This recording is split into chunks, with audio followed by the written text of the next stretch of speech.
Hello दोस्तों, आप सभी का मेरे YouTube चैनल में स्वागत है। आज हम पढ़ेंगे अध्याय 5 हमारा पर्यावरण पारिस्थितिक तंत्र में ऊर्जा का प्रवाह, our environment energy flow in the ecosystem. Okay, तो इस टॉपिक में आगे बढ़ने से पहले चलिए सबसे पहले हम लोग इस टॉपिक को समझने का प्रयास करते हैं कि हमारा पर्यावरण पारिस्थितिक तंत्र में ऊर्जा का प्रवाह क्या होता है। ओके, तो चलिए सबसे पहले हम लोग इसको समझने का प्रयास करते हैं। पर्यावरण, जैसे कि आप लोग जानते हैं कि पर्यावरण क्या होता है। हमारे आसपास पाए जाने वाले सभी वस्तुएं जैसे कि पेड़ पौधे, जीव जंतु, नदी तालाब, हवा, मिट्टी, यहाँ तक कि मनुष्य भी, इन सभी के समूह को ही पर्यावरण या एनवायरनमेंट कहते हैं। ओके, बेसिकली जो पर्यावरण शब्द होता है अर्थात सामान्यतः जो पर्यावरण शब्द होता है वह दो शब्दों से मिलकर बना होता है। कौन कौन से? तो होता है परि धन आवरण। कौन कौन से? तो वो होता है परि धन आवरण। इससे तात्पर्य क्या होता है? पर्यावरण। ओके, तो परि से इसका तात्पर्य क्या होता है? तो इसमें आप लोग याद रखिएगा कि जो परि से तात्पर्य क्या होता है चारों ओर, वह आवरण से तात्पर्य होता है घेरा होता है। ओके, तो इस प्रकार से हम लोग पर्यावरण से तात्पर्य कह सकते हैं कि हमारे चारों ओर से घिरे हुए वातावरण को पर्यावरण या एनवायरनमेंट कहते हैं। ओके, तो आई होप आप लोगों को समझ आया होगा। पारिस्थितिक तंत्र, ओके, जिसको पारितंत्र के नाम से भी जाना जाता है। ओके, तो इसको आप लोग याद रखिएगा। प्रकृति के घटकों में अंतर संबंध के कारण अपने आप संचालित एक व्यवस्था बन जाता है जिसे पारिस्थितिक तंत्र या इकोसिस्टम कहते हैं। पारिस्थितिक तंत्र किसे कहते हैं? तो प्रकृति के घटकों में अंतर संबंध के कारण अपने आप संचालित एक व्यवस्था बन जाते हैं जिसे पारिस्थितिक तंत्र या इकोसिस्टम कहते हैं। ओके, ऊर्जा का प्रवाह। ओके, तो चलिए समझते हैं कि ऊर्जा प्रवाह क्या होता है। तो ऊर्जा का एक रूप से दूसरे रूप में स्थानांतरण ऊर्जा का प्रवाह कहलाता है। कैसे? तो चलिए इसको समझते हैं। जैसे कि सिंपल वे में इसका एग्जांपल है, तो जैसे कि घास हो गया। ओके, तो घास को कौन खा लेता है? मान लीजिए हिरण खा रहा है, और हिरण को क्या खा रहा है? शेर। तो इस प्रकार से हम लोग कह सकते हैं कि ऊर्जा का क्या होता है। एक जैसे कि क्या है, हिरण ने ऊर्जा कहाँ से लिया? घास। अभी जैसे कि घास हो गया, तो घास ने बेसिकली कहाँ से ऊर्जा लिया? सबसे पहले वह सनलाइट से क्या लेता है? सूर्य का प्रकाश लेता है, जिसकी वजह से वह फोटोसिंथेसिस की प्रक्रिया होकर क्या करता है? वह अपने भोजन की पूर्ति करता है। ओके, तो इसके पश्चात क्या होता है? जो हिरण होता है वो घास से ऊर्जा लेता है, और जो शेर होता है वह हिरण से ऊर्जा लेता है। तो इस प्रकार से हम लोग कह सकते हैं कि ऊर्जा का क्या है, एक रूप से क्या है, स्थानांतरण हो रहा था, एक रूप से दूसरे रूप में स्थानांतरण हो रहा है। इसके साथ ही आप लोग याद रखिएगा कि जो ऊर्जा का जो प्रवाह होता है सदा सीधा होता है। जैसे कि यहाँ पर हम लोग देख सकते हैं कि ऊर्जा घास से हिरण में जा रहा है, हिरण से शेर में, अर्थात ऊर्जा का प्रवाह सदा सीधा होता है। ओके, तो ओवरऑल हम लोग कह सकते हैं कि अध्याय 5 हमारा पर्यावरण पारिस्थितिक तंत्र में ऊर्जा का प्रवाह, इसमें हम लोग जानेंगे कि जो पारिस्थितिक तंत्र होता था, जो पर्यावरण में जो ऊर्जा का प्रवाह होता है किस प्रकार से होता था, ऊर्जा का जो प्रवाह होता है वह एक जीव से दूसरे जीव में किस प्रकार से होता है। तो आई होप आप लोगों को समझ आओगा। तो चलिए आगे बढ़ते हैं। कक्षा 9वीं में आपने पढ़ा था कि कानी मछली का प्राकृतिक आवास कुटुमसर गुफा। ओके, तो आई होप आप लोगों ने क्लास 9 में पढ़ा होगा कि जो कानी मछली का जो प्राकृतिक आवास होता है वह कुटुमसर गुफा है। ओके, तो जैसे कि हम लोगों ने कानी मछली के बारे में चैप्टर 1 इवोल्यूशन अर्थात जीवों का विकास में पढ़ा था कि जो कानी मछली का जो प्राकृतिक आवास क्या होता है वह कुटुमसर गुफा होता है। ओके, इसके साथ आप लोग याद रखेगा कि जो कानी मछली है उसको क्या है, ब्लाइंड फिश के नाम से भी जाना जाता था, अर्थात उसको अंधी मछली भी कहा जाता है। क्यों? क्योंकि उसको दिखाई नहीं देता। ओके, उसी अध्याय में आपने कई और जीवों के प्राकृतिक आवास के बारे में भी जाना था। ओके, तो ठीक इसी प्रकार से हम लोगों ने क्या उस अध्याय में जीवों की प्राकृतिक आवास के बारे में भी जाना था।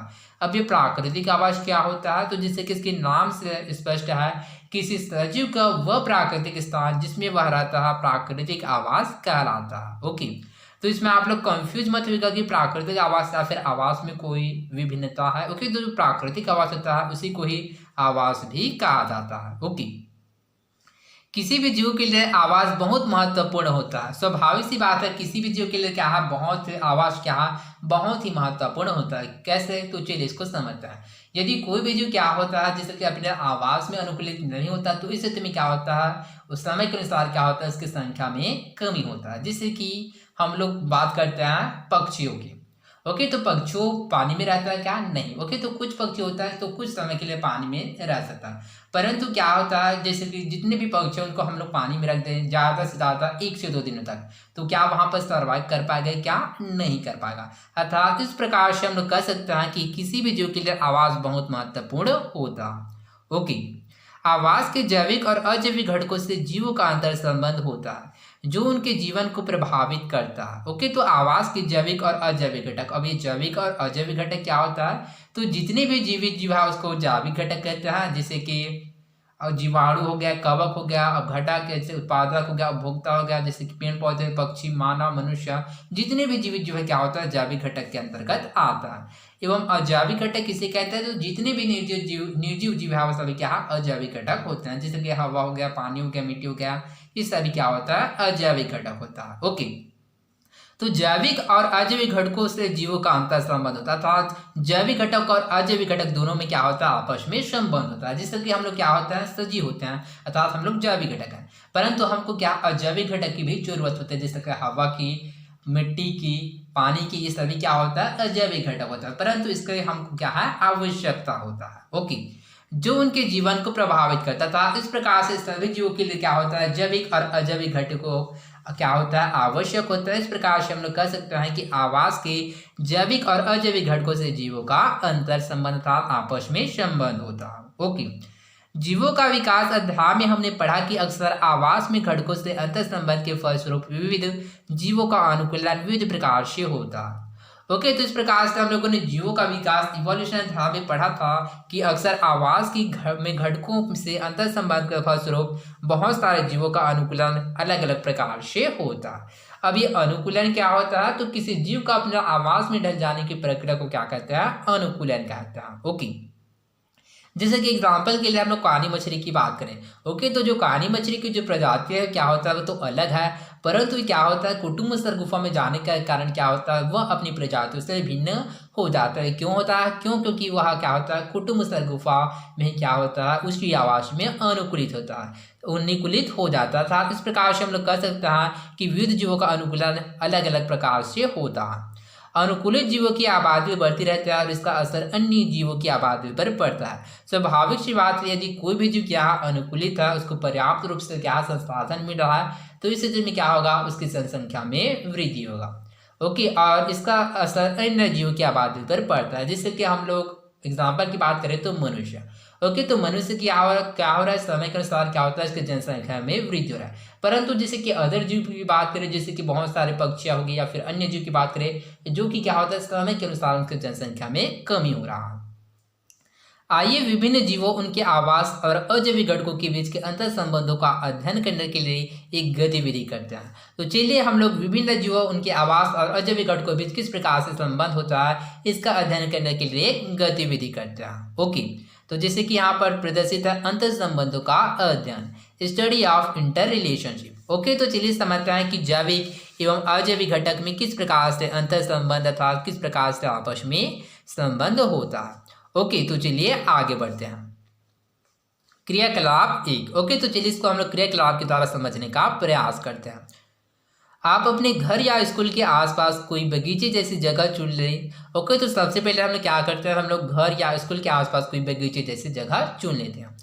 ध्यान रखिए कि जगह ऐसी हो जिसका अवलोकन आप 5 दिनों तक प्रत्येक दिन कम से कम 2 बार सुबह और शाम कर सके। ओके, तो हमको ऐसा जगह चुनना है जिसका अवलोकन हम 5 दिनों तक प्रत्येक दिन कम से कम 2 बार सुबह और शाम कर सके। ओके, चयन की गई जगह की 1 मीटर लंबे व 1 मीटर चौड़े हिस्सों को चिन्हांकित कर ले। उसके पश्चात जो हम लोगों ने जगह चयन किया उसका 1 मीटर लंबा और 1 मीटर चौड़ा हिस्सा को चिन्हांकित करता है, जिससे कि यहाँ पर चित्र में देख सकते हैं। चित्र 1 मीटर गुणा 1 मीटर क्षेत्र अर्थात 1 मीटर लंबा और 1 मीटर चौड़ा। ओके, गौर से अवलोकन करें कि चिन्हांकित हिस्से में क्या कोई कीड़ा मकोड़ा, कोई पक्षी, मेढक क्या अन्य जीव नजर आ रहा है। तो स्वाभाविक सी बात है, इस जो चिन्हांकित जो जगह उसमें क्या है, जैसे कि कीड़ा मकोड़ा हो गया, कोई पक्षी हो गया, मेढक हो गया, अन्य जीव वहां पर हमको नजर आता है। ओके, नजर आने वाले जीवों के समूह का नाम लेकर हर दिन उनकी संख्या अपने कॉपी में नोट करें। ओके, तो जो जीव यहाँ पर क्या होता है हमको प्रदर्शित होता था, दिखाया जाता है,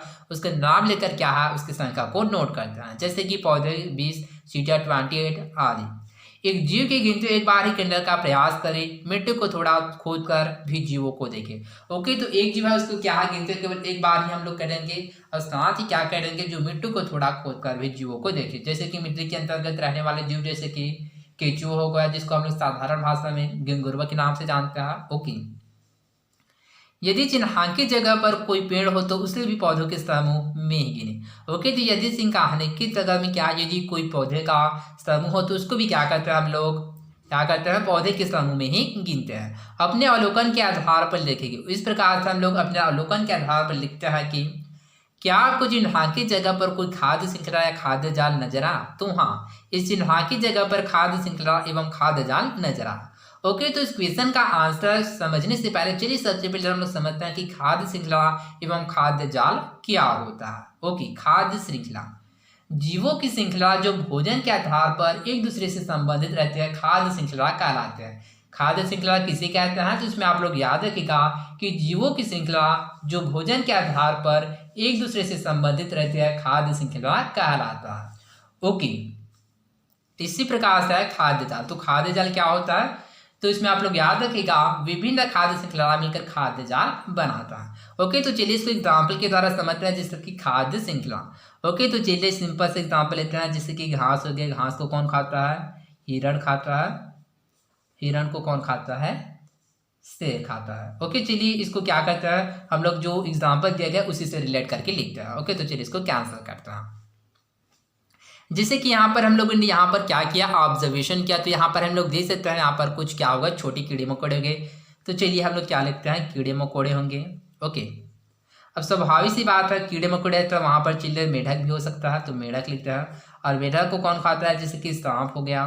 ओके, तो इस प्रकार से क्या है, एक खाद्य श्रृंखला है। ओके, तो खाद्य श्रृंखला क्या होता है, तो जीवों की श्रृंखला जो भोजन के आधार पर एक दूसरे से संबंधित है, तो खाद्य श्रृंखला कहलाता है। ओके, अब खाद्य जाल में क्या होता है, बहुत सारे खाद्य श्रृंखला खाद्य जाल का निर्माण करता है। जैसे कि कीड़े मकोड़ों की कौन खा रहा है, मेढक, मेढक को कौन खा रहा है, सांप, जैसे कि सांप को कौन खा रहा है, जैसे कि पक्षी हो गया, पक्षी खा दिया। ठीक इसी प्रकार से डायरेक्ट मेढक को कौन खा रहा है, पक्षी खा दिया। और कीड़े मकोड़ों की तो यहाँ पर क्या होता है, जैसे कि घास ले लेते हैं। ओके, तो चलिए घास आते हैं, कीड़े मकोड़े, तो जैसे कि घास को कौन खाते हैं, जैसे कि बकरी हो गया या फिर गाय हो गया। अर्थात इस प्रकार से हम लोग देख सकते हैं कि एक ही जो क्या है, एक ही जो खाद्य श्रृंखला में क्या है, बहुत सारे जो श्रृंखला बन रहा है। जैसे कि देख सकते हैं घास, घास से कीड़े मकोड़े, कीड़े मकोड़े से मेढक, मेढक से पक्षी, घास है उसके बाद डायरेक्ट बकरी, घास से गाय। ओके, तो इस प्रकार से क्या बहुत सारी क्या खाद्य श्रृंखलाएं बन रहा है। तो इस प्रकार से बहुत सारी खाद्य श्रृंखला मिलकर खाद्य जाल का निर्माण करता है। ओके, क्या आपको चिन्हांकित जगह पर कोई खाद्य श्रृंखला खाद्य जाल नजर आ, तो हाँ, उस चिन्हांकित जगह पर हमको खाद्य श्रृंखला खाद्य जाल नजर आ। जैसे कि यहाँ पर क्या देख सकते हैं, यहाँ पर घास हुआ था, घास है तो वहाँ पर कीड़े मकोड़े है, तो इसको मेढक खा गया, मेढक को कुछ सांप आ गया तो सांप खा गया, सांप को पक्षी खा गया। ओके, ठीक इसी प्रकार से क्या है, मेढक को डायरेक्ट पक्षी खा जाए, या फिर घास है तो जैसे कि खुले मैदान है, तो ग्राउंड है, तो वहाँ पर क्या होता है, बकरी या फिर गाय जाता है, जो क्या है डायरेक्ट घास को ही खा देते हैं। ओके, क्या पूरे बगीचे में कोई खाद्य श्रृंखला या खाद्य जाल नजर आ। ओके, तो अब पूरे बगीचे में पूछा जा रहा है कि पूरे बगीचे में खाद्य श्रृंखला खाद्य जाल नजर आ, तो हाँ, उस पूरे बगीचे में भी हमको खाद्य श्रृंखला एवं खाद्य जाल नजर आता है। कैसे, तो चलिए इसको समझते हैं। जैसे कि घास हो गई, घास को कौन खाता है, गाय खाता है, गाय को क्या खाता है, बकरी, बकरी को कीड़े मकोड़े से मेढक, मेढक से पक्षी, पक्षी से सांप, सांप से क्या हो गया, पक्षी। ओके, तो इसी प्रकार से और क्या यहाँ पर एलिमेंट था और कौन सा कंपोनेंट था, कौन से जीव आ सकता है, तो चलिए इसका हम लोग अवलोकन करते हैं। ओके, तो जैसे कि घास हो गया, तो जैसे कि वहाँ पर पेड़ पौधे हैं, तो पेड़ पौधे में जैसे कि चलिए यहाँ पर पेड़ पौधे यहाँ पर डिनोट कर देते हैं, तो यहाँ पर बंदर हो गया, बंदर भी क्या करता है, वहाँ पर आ जाता है। तो इस प्रकार से जो बंदर क्या डायरेक्ट पेड़ पौधे को जो पत्ते है या फिर जो फल उसको खाता है। तो इस प्रकार से क्या है, उस पूरी बगीचे में भी खाद्य श्रृंखला खाद्य जाल नजर आ। आपके इस इलाके में कौन कौन से जैविक व अजैविक घटक है। ओके, तो इस इलाके में पूछा जा रहा है कि कौन कौन से जैविक व अजैविक घटक है। ओके, तो जैविक घटक का था जो जितने भी जीवित जीव जैविक घटक है, और जितने भी जीवित जीव नहीं है वह अजैविक घटक है। ओके, तो इसमें जैविक घटक कौन कौन से, जैसे कि यहाँ पर देख सकते हैं घास जैविक घटक है, बंदर हो गया, गाय हो गया, बकरी, कीड़े मकोड़े, मेढक, पक्षी, सांप, ये सभी जैविक घटक है। ओके, और अजैविक घटक कौन कौन सा है, जैसे कि भूमि हो गया, वायु हो गया, हवा हो गया, ये सभी क्या है, अजैविक घटक है। ओके, सुबह और शाम के जैविक व अजैविक घटकों में क्या अंतर है? ओके, तो सुबह और शाम के अजैविक व अजैविक घटकों में क्या अंतर है, तो चलिए इसको समझते हैं। तो बेसिकली सुबह में क्या होता है, जैविक घटक की संख्या में वृद्धि होगा। क्यों? क्योंकि क्या होगा, जो सुबह होता है, क्या जितने भी जीव होता है, क्या होता है, वह अपने भोजन की तलाश में अपने जो घोंसले होता था, जो अपने आवास है, उससे बाहर निकलता है, जिसकी वजह से सुबह में जो जैविक घटकों की संख्या अधिक होगा और शाम को कम। इसी प्रकार से अजैविक घटकों में क्या होता है, समय के अनुसार क्या होता है, इसमें परिवर्तन होता है। ओके, 5 दिनों तक दिखने वाले हर एक जीव की कुल संख्या से प्रतिदिन के पांचों की जीवों की औसत संख्या ज्ञात करें। ओके, तो इस प्रकार से 5 दिन हम लोग अवलोकन करने के पश्चात क्या करते हैं, एक जीव की कुल संख्या से प्रतिदिन के जीवों की औसत संख्या ज्ञात करते हैं। जैसे कुल 50 चींटियां हो तो औसत संख्या है 10। इस संख्या को चुने गए क्षेत्र के क्षेत्रफल से गुणा करने पर उस क्षेत्र में चींटियों की आबादी ज्ञात की जा सकती है। ओके, तो इस प्रकार से क्या क्षेत्र में जितने भी जो जीव है उसके आबादी ज्ञात किया जा सकता है। ओके, तो जैसे कि यहाँ पर 5 दिन का हम लोगों ने काउंट किया 50। ओके, तो यहाँ पर हम लोगों ने क्या करते हैं, एक दिन का काउंट करते हैं। ओके, तो एक दिन का क्या होगा, वह 10 होगा। ओके, तो क्यों, क्योंकि एक दिन, क्योंकि 5 दिन का हो रहा है 50। ओके, तो एक दिन का औसत निकलेगा वह 10। इसी प्रकार से हम लोग क्या करते हैं, काउंट करते हैं। ओके, तो आई होप आप लोगों को समझ आ होगा। तो चलिए आगे बढ़ते हैं। अनुमान से बताया कि क्या जीवों के लिए वहां पर्याप्त संसाधन है? तो हाँ, वहां जीवों के लिए पर्याप्त संसाधन है। कैसे, तो चलिए इसको समझते हैं। ओके, तो वहां पर जीवों के लिए पर्याप्त संसाधन है, इसलिए क्या है, वहां पर जीवों की संख्या हमको क्या है, दिख रहा है, अर्थात वहां पर जीव आ रहा है, जिसकी वजह से हमसे स्पष्ट होता है कि वहां पर जीवों के लिए पर्याप्त संसाधन उपस्थित है, जिसकी वजह से वहां पर जीव है वह आ रहे हैं। ओके, किसी पर्यावरण के छोटे बड़े सभी जीव जंतु भोजन, प्रजनन और सुरक्षा जैसी आधारभूत आवश्यकताओं के लिए एक दूसरे पर और निर्जीव घटकों पर निर्भर रहता है। ओके, तो जितने भी जो सर्दी जीव क्या होता है, वह जिसका जो आधारभूत आवश्यकता जैसे कि क्या होता है, भोजन, प्रजनन एवं सुरक्षा। ओके, तो इसके लिए क्या होता है, वह सजीव एवं निर्जीव दोनों घटकों पर निर्भर रहता है। पर्यावरण और जीवों के बीच की इस निर्भरता का अध्ययन हम निम्नलिखित 2 आधारों पर कर सकते हैं। तो इस प्रकार से पर्यावरण और जीवों के बीच इस निर्भरता को क्या हम लोग 2 आधारों पर कर सकते हैं। कौन कौन से? तो पहला सजीव घटकों के बीच निर्भरता और दूसरा सजीव और निर्जीव घटकों के बीच निर्भरता। ओके, पहला सजीव घटकों के बीच निर्भरता, जिससे कि विभिन्न प्राणियों में भोजन संबंध, जिसका अध्ययन हम खाद्य श्रृंखला, खाद्य जाल एवं पारिस्थितिक पिरामिड द्वारा करेंगे। ओके, दूसरा है सजीव तत्व और निर्जीव घटकों के बीच निर्भरता, जैसे कि पौधों और जंतुओं के जीवन पर मिट्टी, हवा, पानी, जलवायु, मौसम आदि का प्रभाव, जिसका अध्ययन हम पदार्थों के चक्र के द्वारा करेंगे। ओके, ऊर्जा के प्रवाह का अध्ययन हम इन दोनों आधारों के सम्मिलित स्वरूप में करने का प्रयास करेंगे। ओके, तो इस प्रकार से हम लोग ऊर्जा का प्रवाह, ऊर्जा का एक जीव से क्या दूसरे जीव में किस प्रकार से प्रभाव होता है, इसका अध्ययन हम इन दोनों के आधार के सम्मिलित स्वरूप में करने का प्रयास करेंगे। ओके, खाद्य श्रृंखला, खाद्य जाल, पारिस्थितिक पिरामिड, पदार्थों का चक्र पर्यावरण के घटकों में अंतर संबंध को दर्शाने के लिए प्रारूप मात्र है, जिससे हम किसी क्षेत्र विशेष के विविध जीवों और उनके पर्यावरण के बीच संबंधों को समझने का प्रयास करते हैं। ओके, तो खाद्य श्रृंखला, खाद्य जाल, पारिस्थितिक पिरामिड, पदार्थों का चक्र या पर्यावरण के घटकों में अंतर संबंध को क्या है, दर्शाने के लिए पर्याप्त प्रारूप मात्र, जिसकी वजह से हम लोग क्या है, आइडेंटिफाई करते हैं कि जो जीव होता है किस प्रकार से क्या होता है, एक दूसरे से संबंधित होता है। ओके, यह प्रारूप हमें अनुमान लगाने व अलग अलग क्षेत्रों का तुलनात्मक अध्ययन करने में मदद करता है। तो इस प्रकार से यह प्रारूप क्या करता है, हमको अनुमान लगाने व अलग अलग क्षेत्रों का तुलनात्मक अर्थात तुलना के रूप में अध्ययन करने में सहायता करता है। अध्ययन संबंधी आंकड़े जुटाने के लिए क्रियाकलाप एक जैसे तरीकों को अपनाया जाता है। तो इस प्रकार से उसको अध्ययन करने के लिए क्या, जैसे कि हम लोगों ने क्रियाकलाप 1 में देखा कि किस प्रकार से जीवों में अंतर संबंध था, तो इस प्रकार से क्या तरीकों को अपनाया जाता है। ओके, तो आई होप आप लोगों को समझ आ होगा। तो आज के लिए बस इतना ही, मिलते हैं अगले वीडियो में। धन्यवाद।